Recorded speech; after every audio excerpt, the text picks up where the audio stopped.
আমরা যদি প্রত্যেকে নিজের নিজের কার্যে ব্যস্ত থাকি, ভগবানের যদি সেবা না দিতে পারি, আমরা নিজের অবস্থানে থেকেও মনে মনে ভগবানের সেবা প্রদান করতে পারি।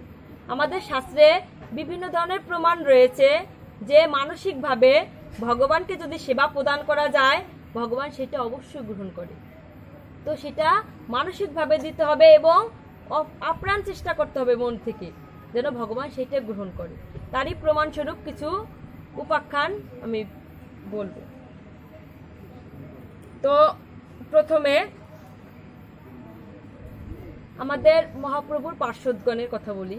মহাপ্রভুর অনেক পার্শ্বদ ছিলেন, তার ভিতরে পদ্মন্ম মহারাজ ব্রহ্মচারী ছিলেন। তার বর্তমান নাম হচ্ছে নৃসিংহদাস ব্রহ্মচারী, নৃসিংহানন্দ ব্রহ্মচারী। উনি মহাপ্রভুকে খুব ভালোবাসতেন, কিন্তু সাক্ষাতে গিয়ে প্রভুকে একটু সেবা প্রদান করতে ওনার সময় থাকতো না। আবার কিছু কিছু পার্শ্বদ থাকতেন যে মহাপ্রভুর সাথে খোল করতাল করে কীর্তন করে হরিনাম সংকীর্তন করে মহাপ্রভুকে আনন্দ প্রদান করতেন। এরকম অনেক পার্শ্বদ ছিলেন যাহারা মহাপ্রভুকে নানাভাবে বিনোদন প্রদান করতেন। তার ভিতরে পদ্মন্ম দাস ব্রহ্মচারী, উনি কিভাবে মহাপ্রভুকে সেবা প্রদান করেছিলেন মানসিকভাবে, সেটার একটা সুন্দর দৃষ্টান্ত আমাদের চৈতন্য চরিতামৃতে রয়েছে। তো উনি কিভাবে যেন শুনতে পেয়েছিলেন যে মহাপ্রভু বৃন্দাবনে যাবে, ব্রজ দর্শনে যাবে। তো যখনই উনি এই কথা শুনতে পেয়েছেন, উনি একটি গাছের গোড়ায় ধ্যানে বসেছেন। ধ্যানে বসে ভাবছেন, আহারে, মহাপ্রভু তো তার চরণ যুগলে পাদুকা পড়ে না, তার এত সুন্দর কমল চরণ, তিনি যদি রাস্তা দিয়ে ব্রজের পথে হেঁটে যায়, তাহলে তখন তো কাটা কিঙ্কর এগুলো ঢুকে প্রভু খুব ব্যথা পাবে। এমনকি মা লক্ষ্মীর মতো কমল নয়নী, সেও পর্যন্ত মহাপ্রভুর চরণ স্পর্শ করতে পারে না, তার চরণ এত কমল। এই কমল চরণে যদি প্রভু একবার ব্যথা পায়, তাহলে আমার মনেও তো খুব কষ্ট হবে। তাই তিনি কি করলেন, প্রভুর ব্রজে যাওয়ার পথ নির্মাণ করলেন। মনে মনে ওখানে বসে তিনি চিন্তা করলেন যে ব্রজের পথ নির্মাণ করে দেই, আমার মনের মাধুরী মিশিয়ে ব্রজের পথ নির্মাণ করি, আর সেই পথ দিয়ে প্রভু হেঁটে যাবে। তো কি করলেন, তিনি চিন্তা করলেন, তিনি রাস্তা তৈরি করার জন্য রাস্তা খনন করলেন। খনন করে ভাবলেন যে এখানে তো বীজ ঢালাই করতে পারবো না, তাহলে মনে মনেই তো করছি, মণিমুক্তা দিয়ে করি। তাই উনি যত মণিমুক্তা ছিল রাস্তায় বিছিয়ে দিয়েছে। এখন ভাবছে তারপরে তো পিচ ঢালাই দিতে হবে, পিচ ঢালাই দিলে তো শক্ত পিচ ঢালাইয়ের পরে প্রভুর পায়ে ব্যথা পাবে। তো তিনি কি করলেন, ফুল তুলে আনলেন। সে মনে মনে ফুল তুলে আনলেন, ফুল এনে ফুলের বোটা ফেলে সেই নরম কমল ফুলগুলো রাস্তায় বিছিয়ে দিলেন মণিমুক্তার পরে। ওই ফুলের বোটায় যদি প্রভুর আঘাত লাগে, সেই চিন্তা করে বোটা ফেলে দিয়েছে। দেওয়ার পরে এবার চিন্তা করছে, এই পথ দিয়ে যখন প্রভু হেঁটে যাবে, এই সূর্যের কিরণ প্রভুর গায়ে লাগবে। তাই তিনি কি করলেন, রাস্তার দুই সারিতে সুন্দর সুন্দর বড় বড় গাছ লাগিয়ে দিলেন। গাছ লাগাতে লাগাতে এখন দেখছে এই পথ দিয়ে যখন প্রভু একা একা হেঁটে যাবে, তখন প্রভুর খুব কষ্ট হবে। তাই তিনি কি করলেন, পাখিদের আনলেন, পাখিদের প্রত্যেকটি গাছে বসিয়ে দিলেন। বলে, পাখিরা যখন আমার প্রভু এই রাস্তা দিয়ে হেঁটে যাবে, তুমি তাকে হরিনাম শুনিও, প্রভু আনন্দের সহিত যেতে পারবে। এইবার চিন্তা করলেন যে এই রাস্তা দিয়ে যখন প্রভু হেঁটে যাবে, তাহলে প্রভুর গায়ে তো গরম লাগবে, গরম তো আর নিবারণ করতে পারবো না। এখন কি করা যায়, তাই রাস্তার দুই সারিতে সুন্দর করে সরোবর নির্মাণ করে দিলেন। সরোবরের ভিতরে সুন্দর সুন্দর পদ্ম কমল দিলেন, সুগন্ধিযুক্ত ফুল দিলেন, যেন হেঁটে যায় আর ওই বাতাসে জলের হাওয়া যেন প্রভুর গায়ে শীতলতা প্রদান করে, আর ওই সুন্দর ফুলের গন্ধ যেন প্রভুকে আকৃষ্ট করে। এখন প্রভু যাওয়ার সময় হয়েছে। এখন প্রভু যখনই ওই রাস্তার পরে পা দিয়েছেন, এখন প্রভু কি ওই পদ্মন্মদাস ব্রহ্মচারীর আঁকানো পথে যাবেন, নাকি এই ভৌগোলিক রেখার পথে যাবেন? প্রভু চিন্তা করছেন। প্রভু কিন্তু সবই জানেন। চিন্তা করছেন, পদ্মন্মুরে আমার জন্য যখন পথ অঙ্কন করে দিয়েছ, তোমার চিন্তা নেই, আমি এই পথ দিয়ে ব্রজে যাব। তো পথটি বেশি দূর নির্মাণ করতে পারেননি, বিহারের কানাইয়ের নাটশালা নামক স্থান আছে, সেই পর্যন্ত নিয়ে গিয়েছিলেন। ওই পর্যন্ত কল্পনায় ছিল। আর প্রভু কিন্তু বেশি দূর যেতে পারেননি। ভক্তের ডাকে সাড়া দিয়ে প্রভু কিন্তু ওই পর্যন্ত গিয়ে থেমে গিয়েছিল। তো প্রভু যখন যাচ্ছে তখন বলছে যে তুমি চিন্তা করো না, আমি তোমার তৈরি পথেই যাচ্ছি। এখানে কৃষ্ণদাস কবিরাজ বলছে যে চিন্তা করো না, প্রভু তার ভক্তের মানসিক পথেই যাচ্ছে। তো যেতে যেতে প্রভু অনেক পিছনে লক্ষ কোটি পার্শ্বদ নিয়ে যাচ্ছেন, পিছনে অনেক অনেক পার্শ্বদ প্রভুর সঙ্গে বোঝে যাওয়ার জন্য রওনা হয়েছে। এখন খোলকর্তাল নিয়ে কৃষ্ণ নাম নিতে নিতে ওই পথ দিয়ে যাচ্ছেন। যখনই বিহারের নাটশালায় এসেছে, কানাইয়ের নাটশালায়, তখন সনাতন গোস্বামী বলছে পিছনে ডেকে, প্রভু আপনি যে ব্রজে যাচ্ছেন, ব্রজে কি এত পার্শ্বদ নিয়ে যেতে হয়? কোনো তীর্থস্থানে গেলে নিরিবিলি যেতে হয়। প্রভু এখন ভাবলেন সনাতন গোস্বামী তো বিজ্ঞ, এর কথা শুনতে হবে।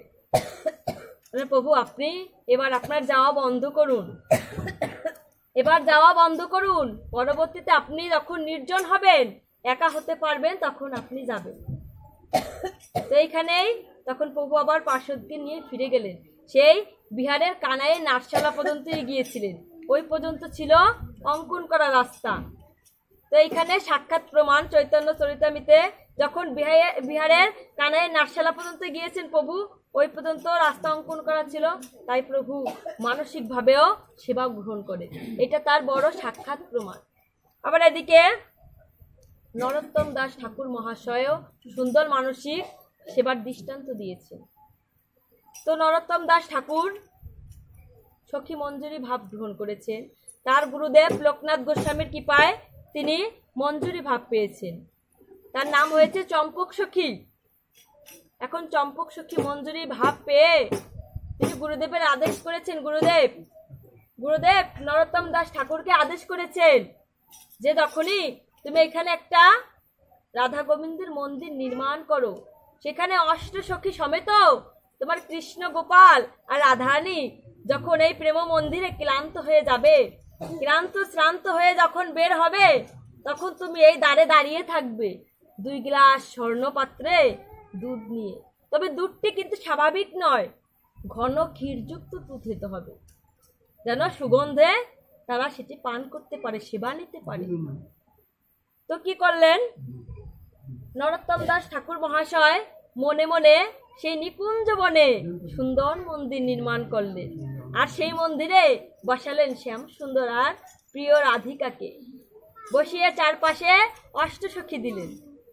দিয়ে তিনি স্বর্ণপাত্রে দুধ জ্বালাতে দিয়েছেন মনে মনেই। কিন্তু দুধ জ্বালাতে দিয়ে এবার ভাবছেন দুধটা সার হতে তো একটু সময় লাগবে, ক্ষীরপাক আসতে একটু সময় লাগবে, আমি এই ফাঁকে একটু কান পেতে শুনি প্রভুরা কি লীলা করছে। তো উনি যখনই দরজার কাছে গিয়ে কান পেতে শুনছে যে প্রভু কি লীলা কথোপকথন করছে, তখনই তার একটা পোড়া গন্ধ নাকে এসেছে।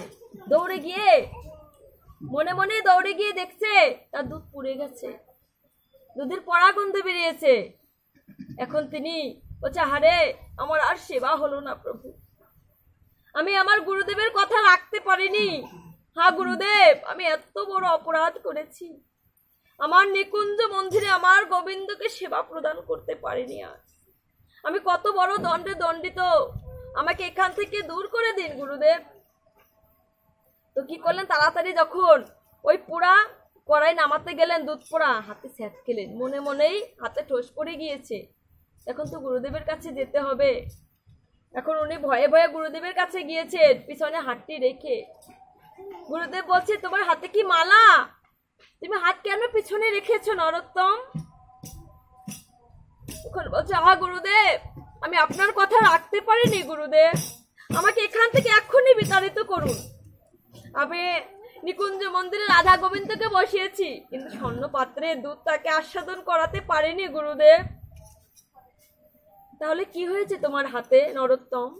প্রভু, আমি এরকম স্বর্ণ কড়াইতে দুধ বসিয়েছিলাম, দুধটি যখনই সার হতে এসেছিল, আমি নামাতে গিয়ে গন্ধে দুধ লেগে গিয়েছে, হাতে ঠোস খেয়েছি।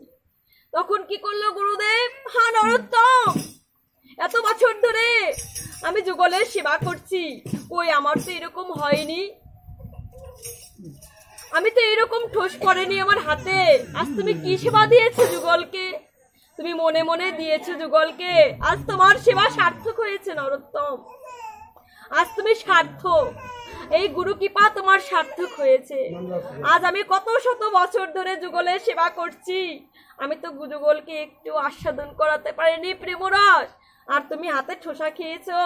আর তুমি সেই নিকুঞ্জ মনে রাধা গোবিন্দকে স্থাপন করেছো, কই তুমি তাকে কি দুধ আস্বাদন করাতে পারোনি? পেরেছো, পেরেছো, তোমার সেবা সার্থক হয়েছে। নরোত্তম তুমি চিন্তা করো না, আজ থেকে এই যুগল মন্দিরে তুমি এই রাধা গোবিন্দ সহ অষ্ট সখীকে এভাবেই ভালোবাসবে। দেখো তোমার সেবা সার্থক হয়েছে। তুমি মনে মনেও যদি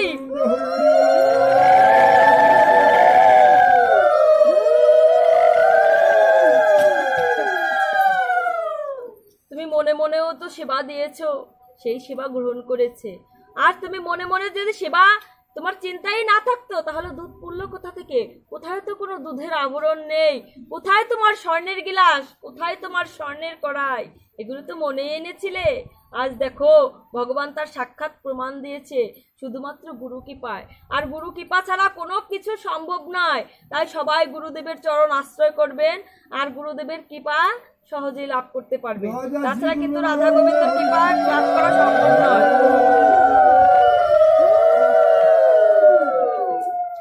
তো এরকম আরেকটি মানসিক সেবা হচ্ছে রাধারানী এবং শ্রীকৃষ্ণ নিজে প্রদান করেছিলেন রঘুনাথ দাস গোস্বামীকে। ব্রজে যখন রাধাকৃষ্ণ রাধাকুণ্ডের বসে বসে হেসে চলেছিলেন, যে বলছে কৃষ্ণকে, হ্যাঁ শ্যাম সুন্দর, অনেকদিন যাবৎ আমরা কোনো ভক্ত সেবা দেইনি, চলো গিয়ে আজ স্বপ্নে রঘুনাথ দাস গোস্বামীকে সেবা দিয়ে আসি। কৃষ্ণ বলল, হ্যাঁ রাধারানী চলো তাই যাই। তো কি করলেন রাধারানী? সেই মনে মনে সুন্দর ক্ষীর তৈরি করলেন, অনেক গুরুপাক তৈরি করলেন। আর গোসাই মানুষ যারা সন্ন্যাসী তারা কি করে, তারা অত গুরুপাক খায় না, দিন অন্তে একবার একটু মাঠা গ্রহণ করেন, একটু সামান্য কিছু গ্রহণ করেন। তো সেদিনকার রঘুনাথ দাস গোস্বামীর স্বপ্নের ভিতরে এসে রাধারানী তাকে ক্ষীর দিচ্ছেন, আর এই রাধারানীর হাতের ক্ষীর খেয়ে তিনি খেতেই লাগলেন, চাইতেই লাগলেন, রাধারানী দিতেই লাগলো। এরকম খেতে খেতে খেতে খেতে তার পেট ভরে গেছে, স্বপ্নের ভিতরে পেট ভরে গেল। পরের দিন ওই রঘুনাথ দাস গোস্বামী ডায়রিয়া হয়ে গেছে।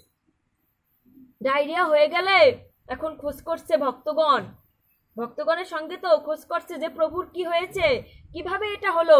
প্রভু তো দিন অন্তে একবার একটা পাতায় করে, পাতা তৈরি বাটিতে করে এতটুকু মাঠা খায় দিনের শেষে। এই মাঠায় কি প্রভুর এত ডায়রিয়া হওয়ার কথা? এখন ডাক্তারকে খবর দিয়েছে, ডাক্তার এসে বলছে, না প্রভু এটা গ্রহণ করে নাই, মাঠা খেলে এরকম হয় না, হয়তো নিশ্চয়ই কিছু খেয়েছে, নিশ্চয়ই কোনো গুরুপাক করেছে। এখন ভক্তগণ কিছুতেই সেটা মানতে চাইছে না। এখন বলছে, এখানে তো কেউ আসেনি, শুধুমাত্র আমরাই, আর এখানে মাঠা ছাড়া প্রভু কখনোই কিছু গ্রহণ করেন না, এটা কিভাবে হলো? তখন রঘুনাথ দাস গোস্বামী সচেতন হলেন, নাড়ি ধরে বললেন, ডাক্তার নাড়ি ধরে বলছে যে না উনি গুরুপাকই খেয়েছে। তখন ওই বদ্যি কি করলো, মানে ডাক্তার রঘুনাথ দাস গোস্বামীকে একটা ওষুধ দিয়েছে, ওষুধটা খাওয়ার পরে উনি সচেতন হয়েছে। এখন ভক্তবৃন্দ জিজ্ঞেস করছে, প্রভু আপনি কি হয়েছিল, আপনার এরকম ডায়রিয়া হওয়ার কি কথা ছিল? বলছে, আমার স্বপ্নে রাধারানী আর কৃষ্ণ এসেছিল, আর তারা এত সুন্দর ক্ষীর তৈরি করে এনেছিল, আমি তার লোভ সামলাতে পারিনি, খেতে খেতে খেতে খেতে আমার পেটে ভরে গিয়েছিল, আর সেই লঘুপাক আমি সামলাতে, গুরুপাক সামলাতে পারিনি, আর সেজন্য আমার এরকম ডায়রিয়া হয়েছে। তো রাধারানীও কিন্তু মনে মনে সেবা প্রদান করেছিল। তাই আমাদের প্রত্যেকের উচিত নিজ নিজ স্থানে থেকে আমরা যদি আমাদের মন মন্দিরের গোবিন্দকে, আমাদের গৃহের গোবিন্দকে যদি সেবা প্রদান করতে নাও পারি, নিজ অবস্থানে থেকে মনটাকে শুদ্ধ পবিত্র করে তার কাছে নিয়ে গিয়ে তাকে সেবা প্রদান করা যায়। তো এখানে পুরী মন্দিরে জগন্নাথ যখন রথে আহরণ করেছিল, আর জগন্নাথ যখন মাসির বাড়ি থেকে ফিরে এসেছিল, আমরাও কিন্তু মনে মনে চিন্তা করতে পারি যে আমরাও পুরী মন্দিরে গিয়ে জগন্নাথের ওই রশিটি টেনেছি, আবার আসার সময়ও তাকে সেই মন্দিরে পৌঁছে দিয়েছি। মন কিন্তু বড় বিষয়, মানসিক সেবা হচ্ছে বড় বিষয়। এরকম আরো অনেক অনেক সুন্দর দৃষ্টান্ত আমাদের শাস্ত্রে আছে।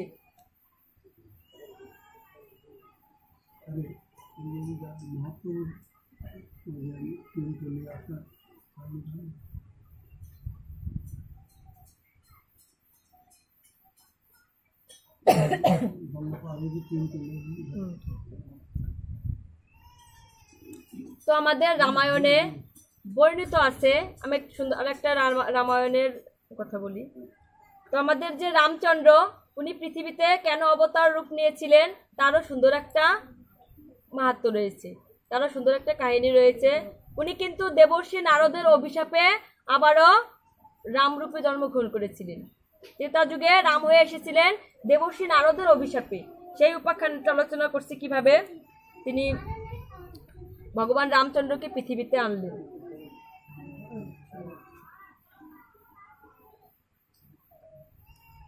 তো একদিন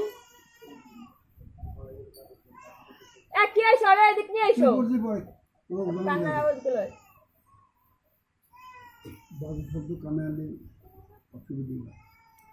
একদিন দেবর্ষি নারদ নারায়ণ নারায়ণ করতে করতে হিমালয় পর্বতের কাছে গঙ্গার তটে একটি গুহার ভিতরে উপস্থিত হলেন। তো উনি তো সবসময় নারায়ণ নারায়ণ বলেন, কেন নারায়ণকে অভিশাপ দিলেন? তো এখানে মাতা পার্বতী আর শিব দুইজনে কথোপকথন করছেন। তো মাতা পার্বতী শিবকে বলছেন যে প্রভু রামচন্দ্র কিভাবে পৃথিবীতে আবির্ভূত হলো সেই সম্পর্কে আপনি আমাদের শুনান, দয়া করে কৃপা করে আমাকে সেই কথা বলুন। তখন শিব বলছে যে দেবর্ষি নারদ এক সময় হিমালয় পর্বতের গঙ্গা তটে একটি গুহার ভিতরে বসেছিলেন, আর এই গঙ্গার সামনে বসে তিনি ধ্যানে বসেছিলেন, নাম জপ করছিলেন। নাম জপ করতে করতে তিনি ধ্যানে মগ্ন হয়ে গিয়েছিলেন। দেবর্ষি নারদের কোথাও গিয়ে বেশিক্ষণ থাকতে পারতেন না, বেশিক্ষণ 48 মিনিটের উপরে তিনি সেখানে থাকতে পারতেন না। এটা হচ্ছে দক্ষের অভিশাপ। দক্ষ বলেছিল যে তুমি যদি কোথাও 48 মিনিটের বেশি থাকো তাহলে সেখানে তোমার মৃত্যু হবে। তো দেবর্ষি নারদ সব কথা ভুলে গিয়ে ওই গুহার ভিতরে বসে তপস্যা করছিলেন। তপস্যা করতে করতে নাম জপ করতে করতে তিনি মৃত্যুকে জয় করে ফেলেছেন। তার আর ভয় নেই, যে ভাগবত সেবা করে, যে গোবিন্দর নাম স্মরণ করে, যে নামে লিপ্ত থাকে, ভগবান তাকে রক্ষা করেন। তো এরকম নাম জপ করতে করতে এক সময় ইন্দ্র ভয় পেয়ে গেলেন যে কি রে, যে দেবর্ষি নারদ সর্বক্ষণ নারায়ণ নারায়ণ বলে সে আজ কেন ধনস্থ হলো? সে কি আমার এই সিংহাসন লাভ করার জন্য এরকম হয়েছে? ভয় পেয়ে গেছে। কারণ দেবর্ষি নারদ তো কখনো এরকম করতে পারে না, হয়তো কোনো কিছু পাওয়ার বাসনা হয়েছে, ওই জন্য সে ধ্যানে বসেছে। তো ইন্দ্র কি করছে? ইন্দ্র ভয় পেয়ে গিয়েছে। ইন্দ্র ভয় পেয়ে ভাবছে আমার সিংহাসন বুঝে কেড়ে নেয়। কারণ ইন্দ্রের সিংহাসনের লাট বলতে হচ্ছে ঢিলা, কারণ যে কোনো সময় ঠেলা দিয়ে কেউ নিয়ে যেতে পারে, সেই ভয়ে সে সবসময় ভীত হয়ে থাকে। তো ইন্দ্র ভয় পেয়েছে। এখন কামদেব চিন্তা করছে এরকম যদি তপস্যা করতে থাকে, নাম জপ করতে থাকে, এক স্বর্গরাজ্য এক সময় উনি নিয়ে নেবে। তাই কামদেব স্বর্গের সমস্ত অপ্সরাদের নিয়ে ওই গুহার সামনে উপস্থিত হয়েছে। অপ্সরারা নানা গান বাজনা করে নৃত্য করছে আর কামে আকৃষ্ট করার জন্য দেবর্ষি নারদকে চেষ্টা করছে কামদেব। কিন্তু দেবর্ষি নারদ ওদিকে কোনো ভ্রুক্ষেপ করলেন না। তো দেবর্ষি নারদ কামকে জয় করে চোখ মিলে তাকালেন, দেখলেন কামদেব সামনে। তো তিনি কামকে জয় করে ফেলেছেন। তার মনে একটা অহংকার হলো, অভিমান হলো। তিনি গিয়ে ছুটতে গিয়ে শিবের কাছে বললেন, শিব তার দাদা, বড় ভাই। এখন শিবের কাছে গিয়ে বলছে, প্রভু আমি তো কামকে জয় করে ফেলেছি, ওই কামদেব আপনাকেও ভস্ম করে ফেলেছিল, আপনি কিন্তু কামকে জয় করতে পারেননি। আর দেখেন আমি বসে নাম জপ করছিলাম, আর এই নাম জপের কৃপায় আমি কিন্তু কামকে জয় করে ফেলেছি। এখন শিব বলছে যে তুমি যে কামকে জয় করে ফেলেছো এটা আমার কাছে বলেছো, কিন্তু অন্য কাউকে কিন্তু বলো না। তখন বলল যে হয়তো ওনার রাগ হয়েছে, অহংকার হয়েছে আমার প্রতি, হিংসা হয়েছে, তাই অন্য কার কাছে বলতে নিষেধ করলো। আমাদেরও প্রকৃতিতে তাই, আমাদের যদি কোনো কিছু হয়, আমরা যদি একটা বাড়ি বানাই বা একটা গাড়ি কিনি বা নতুন একটা শাড়ি কিনি, কাউকে না বলা পর্যন্ত আমাদের শান্তি নাই। তো দেবর্ষি নারদ কামকে জয় করেছে, শিবের কাছে বললে, শিব বলল পরে কাউকে বলো না। তখন বললো যে দাদা না করেছে তাতে কি, আমি গিয়ে বাবার কাছে যাই, ব্রহ্মার কাছে যাই, ওনার কাছে গিয়ে বলি। তো উনি গেলেন, ব্রহ্মার কাছে গিয়ে সব কথা খুলে বললেন। বললেন বাবা, আমি কামকে আজকে জয় করে ফেলেছি, আপনিও কিন্তু কামকে জয় করতে পারেন নাই। তখন বললো যে আমার কাছে বলেছে, কিন্তু শ্রীহরির কাছে কিন্তু এই কথা বলো না। তো কি করছে, ওর বারোর কে মানে, অহংকার তো অহংকারী। তো হচ্ছে বাবার কাছে গেলাম, দাদার কাছে গেলাম, সবাই আমাকে নিষেধ করছে, উনরা হিংসায় পড়েছে, আমি শ্রীহরির কাছে যাই। তো উনি কি করলেন, নারায়ণ নারায়ণ বলতে বলতে নাচতে নাচতে সেই বৈকুণ্ঠে গেলেন, গিয়ে শ্রীহরির কাছে সব কথা খুলে বললেন। আর আগে বলতে চাইনি, বলতে ভয় পাচ্ছিলেন। শ্রীহরি বলছিল, দেবর্ষি নারদ, তোমার সবকিছু কুশল আছে তো? এই তো প্রশ্ন করেছে, এখন তো বলার সময়, সুযোগ পেয়েছে, গড় গড় করে বলে দিচ্ছে, হ্যাঁ প্রভু সব কুশলে আছেন, আপনি তো জানেন না প্রভু, আমি আজ কামকে জয় করেছি। স্বর্গের অপ্সরা নিয়ে কাম আমার ধ্যান ভঙ্গ করতে গিয়েছিল, কিন্তু পারে নাই, আজ আমি কামকে জয় করেছি। এখন প্রভু ওই সিংহাসনে বসে, বাহ, তো বিশাল অহংকারী হয়ে গেছে, এর অহংকার দমন করতে হবে। তো সাথে সাথে তো দমন করতে পারবে না, তো কিছু বলে দেবর্ষি নারদকে পাঠিয়ে দিল, পাঠিয়ে দিয়ে বলছে তুমি যাও। তো প্রভু এখন চিন্তা হলো এর অহংকার কিভাবে দমন করা যায়। তো দেবর্ষি নারদ যেতে যেতে দেখলেন সামনে একটা সুন্দর রাজ্য হয়েছে, মায়ার রাজ্য করেছে। শ্রীহরি মায়ার রাজ্য তৈরি করেছে নারদকে শিক্ষা দেওয়ার জন্যে। তো সেই মায়ার রাজ্যে নগরে শিলনিধি নামে রাজা রয়েছে, তিনি সুন্দরভাবে রাজ্য পরিচালনা করছেন। সুন্দর সুশোভিত বাগান, সুন্দর সেই শহর নগর, এত সুন্দর। দেবর্ষি নারদ ভাবছে যে এত সুন্দর নগর কে তৈরি করলো, এই রাজাকে ভিতরে গিয়ে একটু দেখি।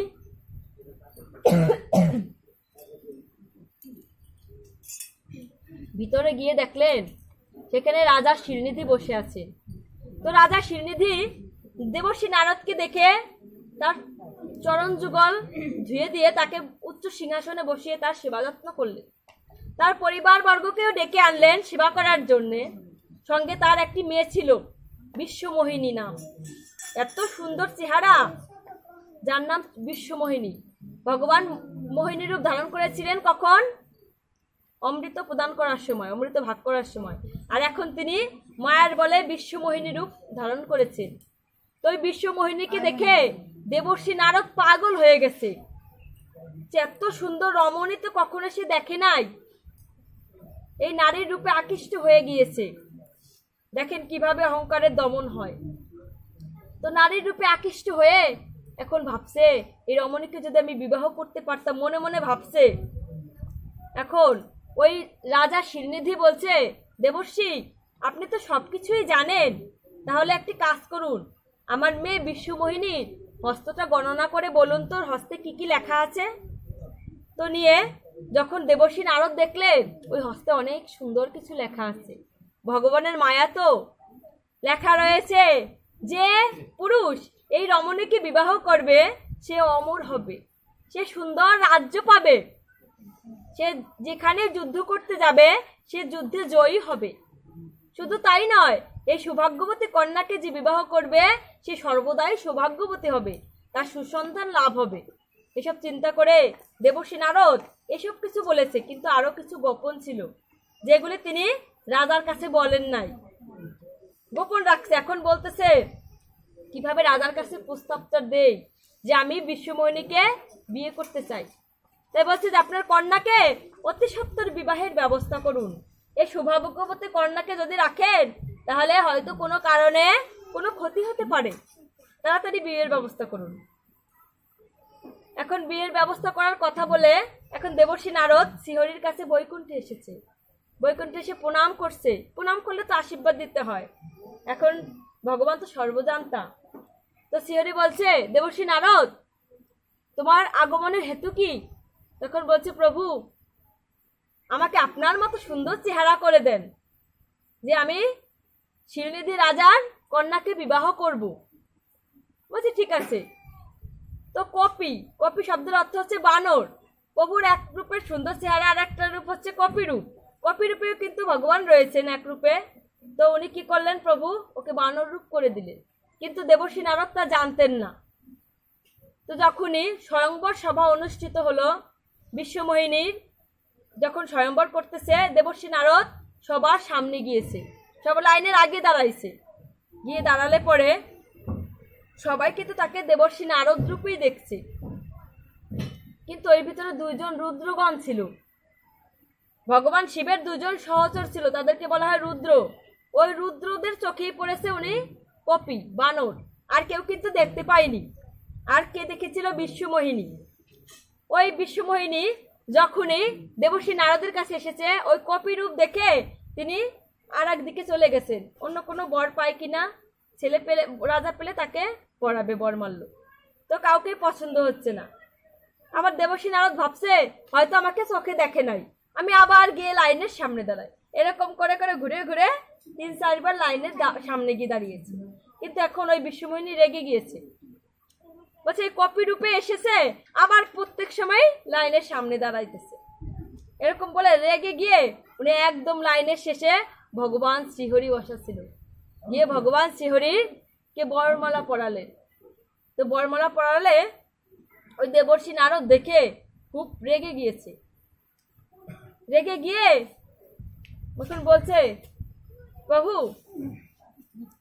বিশ্বমোহিনী আপনাকেই বরমাল্য দিল, আমাকে তো দিল না, আমাকে না আপনার মতো সুন্দর করে দিয়েছেন। কথা বলার পরে ওই আরো রেগে গিয়েছে দেবর্ষী নারদ। রেগে গিয়ে যখনই শ্রীহরি এক পাশে মা লক্ষ্মী আর এক পাশে বিশ্বমোহিনীকে নিয়ে বের হয়েছে, আর রেগে গড় গড় করে ওই রাজ্য থেকে নারদ বের হয়ে গিয়েছে। পথে গিয়ে দেখছে ওই রুদ্রগণ দুইজনকে। এখন রুদ্রদের বলছে যে আমাকে বিবাহ না করে আমি ওর হস্ত পর্যবেক্ষণ করে দিলাম, এত সুন্দর চেহারার অধিকারী, ওকে আমি বিবাহ করতে চাইলাম, আর সে নাকি না তোমার ভগবান শ্রীহরিকে বিবাহ করলো। তখন রুদ্রগণ হাসছে, হেসে বলছে কি চেহারা নিয়ে বিবাহ করতে এসেছো, তোমার কি একটু লজ্জা হয় না? এত সুন্দর সুন্দর বর থাকতে তোমার মতো কপিকে, এই বানর মুখীকে কে বিবাহ করবে? ধিক্কার দিয়ে বলা দেবর্ষী নারদ চেতে গিয়েছে, সত্যি কিনা দেখে আসি।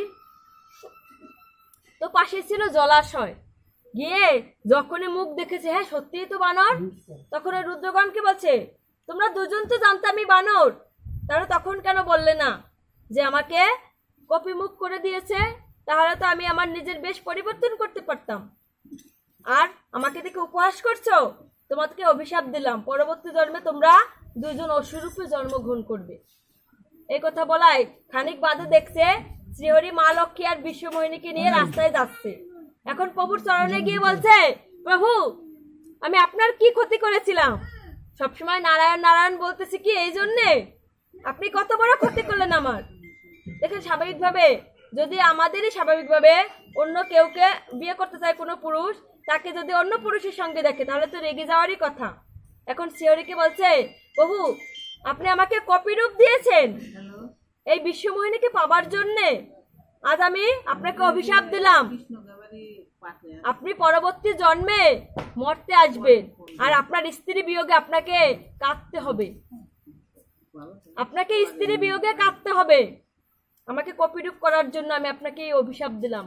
পরবর্তীতে আপনি রাম অবতার হয়ে পৃথিবীতে আসবেন এবং মা সীতাকে আপনি হারাবেন, স্ত্রী বিয়োগে কাঁদবেন। আমি যেরকম বিশ্বমোহিনীর বিরহে কাঁদছি, আপনিও মা সীতার জন্য কাঁদবেন।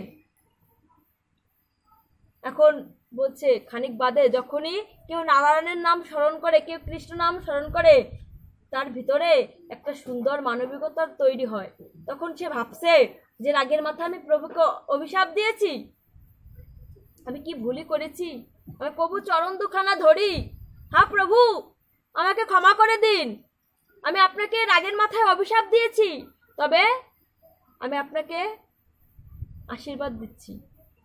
বলছে আমি আপনাকে আশীর্বাদও দিচ্ছি যেন এই বানর আমার এই কপি মুখ করেছেন, এই কপি বানরের জন্য আপনার সহযোগী হয়, মা সীতাকে খুঁজে আনতে এই বানরে যেন সহায়তা করে, আর আমি যেন আপনার বন্ধু রূপে আপনার সবসময় সাথে থাকতে পারি, আর ওই রাবণকে হত্যা করার জন্য যেন আমাদেরই সহায়তার প্রয়োজন হয়।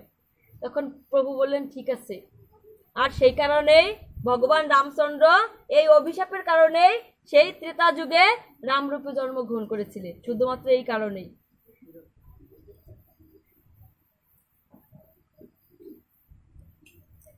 আমাদের এই মানব জন্মে আমরা ৮০ লক্ষ জনই ভ্রমণ করে আর ৪ লক্ষ বার মানব জন্ম হয় মানুষ রূপে।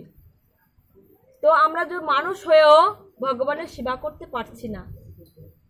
তো এরকম নবদ্বীপের একটি কুকুরের মর্মান্তিক কাহিনী আজ তুলে ধরবো। তো নবদ্বীপে কুকুরের বাৎসরিক করা হয়, প্রত্যেকটি ঘরে ঘরে কুকুরের বাৎসরিক করা হয়, বাৎসরিক মহোৎসবের উৎসব করা হয়। কেন তা করা হয় সেই সম্পর্কে আগে বলতেছি। তো নবদ্বীপে একটি কুকুর ছিল, সে স্বাভাবিক কুকুর ছিল না, তার চিন্তা চেতনা বিবেক সবকিছু জাগ্রত ছিল, কিন্তু সে কথাই শুধু বলতে পারত না। কারণ সেন সেবানন্দ ছিল প্রসাদভোজী। তো সেন সেবানন্দের বাড়িতে প্রতিদিন ভগবানের ভোগরাগ হতো, আর ওই প্রসাদ পাবার জন্য অনেক অনেক ভক্ত দৈনিক আসতো। আর ওই কুকুর যখন সেন সেবানন্দের বাড়ির সামনে দিয়ে যেত, ওই প্রসাদের ঘ্রাণ তাকে আকৃষ্ট করত। একসময় ওই কুকুরটি সেন সেবানন্দের বাড়িতে ঢুকে যায়, গিয়ে পাশে বসে। এক পাশে ভক্তদের কাছে না গিয়ে পাশে বসে কান্না করে। সে প্রসাদ পেতে চায়, এ কথা তো বলতে পারে না, পাশে বসে কান্না করছে বোবা প্রাণী।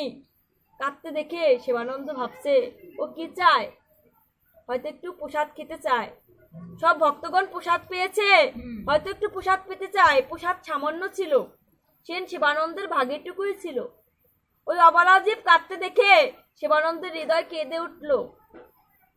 দেখবেন যারা প্রসাদ বলি, যারা নিরামিষ আহার করে, তাদের মন অত্যন্ত সংযত এবং কোমল হয়। তখন ওই সেন সেবানন্দ কি করেছে, ওই প্রসাদের থালিটা এনে ওই কুকুরকে দিয়েছে, বলছে আজ না হয় তুমি আমার ভাগেরটুকুই গ্রহণ করো। ওই কুকুর সানন্দে নাচতে নাচতে ওই প্রসাদটুকু খেয়ে চলে গিয়েছে। এরকম যখনই ভোগ রন্ধন করা হয় আর এরকম প্রসাদ সেবা দেওয়া হয়, ওই কুকুরটি দৈনিক ঠিক একই টাইমে ওই বাড়িতে আসে। আস্তে আস্তে সেন সেবানন্দ ঠিক একইভাবে তাকে সেবা প্রদান করে। তো সেবা প্রদান করলে একদিন ছিল একাদশী তিথি। তো এই একাদশী তিথির দিন শিবানন্দ জানতেন না যে কুকুরটি এত বিবেকবান। তো তিনি কুকুরের জন্য ওরকম অন্ন ব্যঞ্জনাদি রন্ধন করেছে, কিন্তু ভগবানকে নিবেদন করেন নাই সেদিন। আর যারা ভক্তবৃন্দ এসেছিল ওই ফলাহার দিয়েছিল, শাকাহার দিয়েছিল। তো শাকাহার করে যখন ভক্তবৃন্দ চলে গিয়েছে, শুধুমাত্র বাকি ছিল শিবানন্দের। তো কুকুর বসে কাঁদছে, কাঁদতে কাঁদতে চোখের জলে সেই অন্ন ভেসে গিয়েছে। এখন ওই অবলাজি ভাবছে এই তো ভগবানকে নিবেদন করা হয়নি, আর আজ একাদশীর দিন আমি কেন অন্ন গ্রহণ করব? এর চেয়ে বড় মাছ যদি অন্য কোনো প্রসাদ না পাই প্রভুকে নিবেদন করা, আমি সারা দিন নির্জলা থাকবো, আমি জল পর্যন্ত স্পর্শ করব না। এরকম কাঁদতে কাঁদতে সেই থালিটা ভাসিয়ে ফেলেছে। এখন শিবানন্দ সেটি দেখেছে, দেখার পরে বলছে তুমি কি মানে বলছে অবলাজীব তুমি কি এটা গ্রহণ করবে না, এরকম হাত দিয়ে ইশারা করছে সেটা খাবে না। তখন ওই থালি সরিয়ে প্রভুর যে শিবানন্দ যে ফল ছিল সেই ফল দিয়েছে। তো শিবানন্দ সেই ফলটি খেয়ে লাফাতে লাফাতে প্রভুকে আলিঙ্গন করেছে, সেন শিবানন্দকে আলিঙ্গন করেছে। এখন এরকম আস্তে আস্তে ওই কুকুরটি সেন শিবানন্দের বাড়ির পোষা কুকুরে পরিণত হয়েছে। একসময় এরকম রথের দিন, রথ সামনে, ওই নবদ্বীপ থেকে সবাই পুরীর উদ্দেশ্যে রওনা হয় রথ দেখার জন্য। সবাই নবদ্বীপ থেকে পুরীতে যায়, আজও যায়।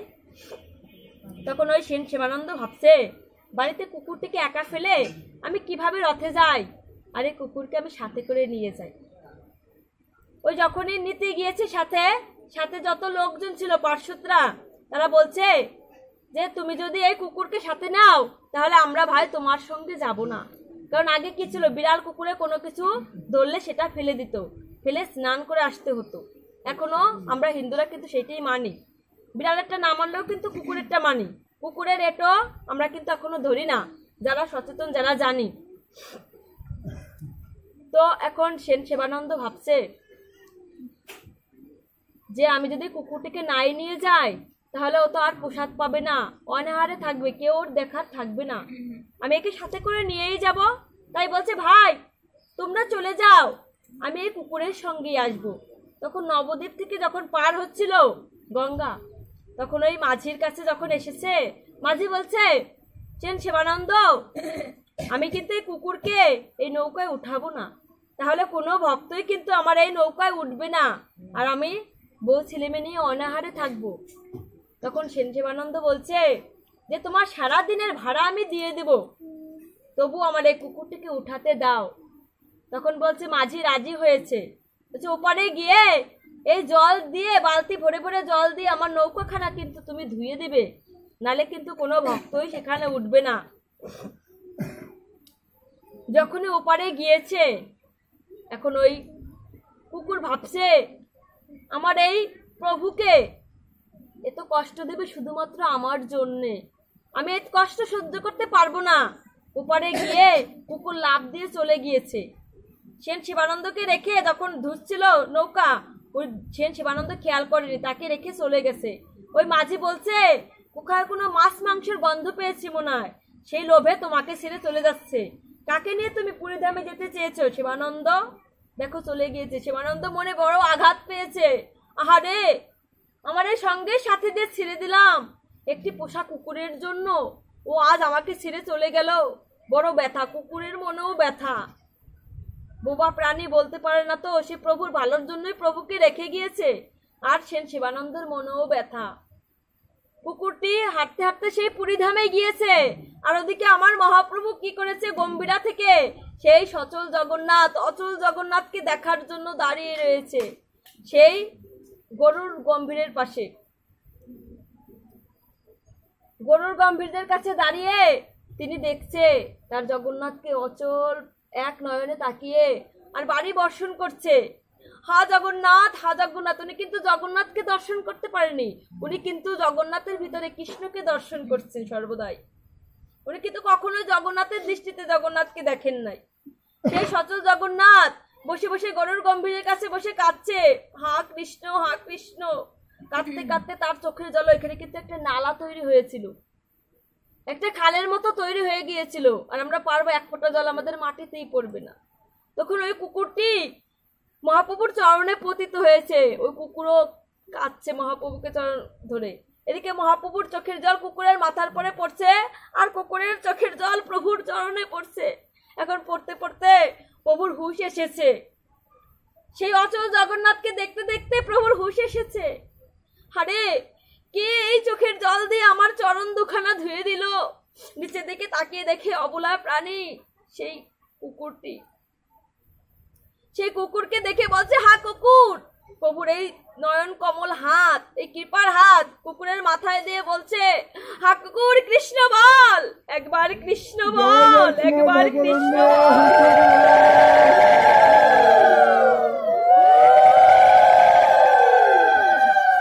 একবার তুই কৃষ্ণ বল। তোর যে বিবেকে বিবেচনা, তুই যদি কৃষ্ণ বলিস আমি তোকে বৈকুণ্ঠে পাঠিয়ে দেব, তুই কৃষ্ণ বল। প্রভু সবাইকে কৃষ্ণ বলিয়েছিল। ওই বাবা বলছে, প্রভু ধামে আসার জন্য 4টি পা দিয়েছো, কর্ণ দিয়েছো তোমার কথা শ্রবণ করার জন্যে, আমি যে কৃষ্ণ বলতে পারছি না প্রভু, এই কৃষ্ণ কৃপা আমি কোথায় পাবো প্রভু? কৃষ্ণ কোথায়? কৃষ্ণ, কৃষ্ণ তুমি কোথায়? প্রভুর পুনরায় যখন মাথায় হাত দিল, তখন ওই বুবা প্রাণে কৃষ্ণ কৃষ্ণ বলতে লাগলো, হা কৃষ্ণ, হা কৃষ্ণ, কৃষ্ণ কৃষ্ণ বলতে বলতে যখন ওই কুকুর বৈকুণ্ঠের দিকে যাচ্ছিল, সেন শিবানন্দ দেখছে কুকুর কৃষ্ণ কৃষ্ণ বলতে বলতে যাচ্ছে। তখন এসে মহাপ্রভুর চরণে পতিত হয়েছে, হা প্রভু, হা গৌর, হা গৌর। ওই কুকুর কিভাবে কৃষ্ণ বলছে?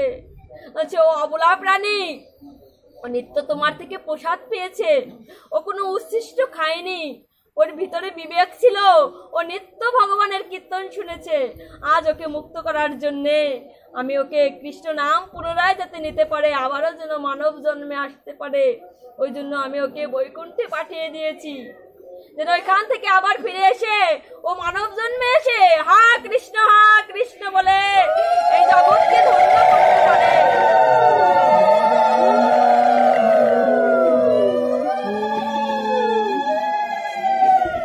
এই জন্য ওর ভিতরে আমি বিবেক সত্তা জাগিয়ে দিয়েছি। আর আমার কি পাই? ও কৃষ্ণ কৃষ্ণ বলছে। তাই আমাদের এই 80 লক্ষ পশু পাখি জনিতে আর 4 লক্ষ বার মানব জনিতে আসতে, হয়তো এটাই আমাদের শেষ জন্ম। তাই এই জন্মের জন্য আমরা ভগবান শ্রীহরির পাদপদ্ম লাভ করতে পারি। সবাই একটু সচেষ্ট হবেন আর সবাই এই কলিযুগে হরি নাম সংকীর্তন করবেন, যে যেরকম ভাবে পারেন। একবার নাম নিলে যত পাপ হরে, জীবের কি সাধ্য আছে তত পাপ করে। প্রভু আমাদের জন্য কত নিয়ম সুন্দর করে দিয়ে গেছেন, কত সহজ নিয়ম দিয়ে গেছেন। আমরা যেন প্রভুর এই চরণটি ধরে এই কৃষ্ণ নাম নিয়ে নিয়ে আমরা যেন প্রভুর শ্রীপদ পাদ্য লাভ করতে পারি। তাই সবাই মিলে একবার কৃষ্ণ নাম জপ করি। হরে কৃষ্ণ কৃষ্ণ কৃষ্ণ হরে হরে, হরে রাম রাম রাম হরে হরে। সবাই যে যে কবার পারি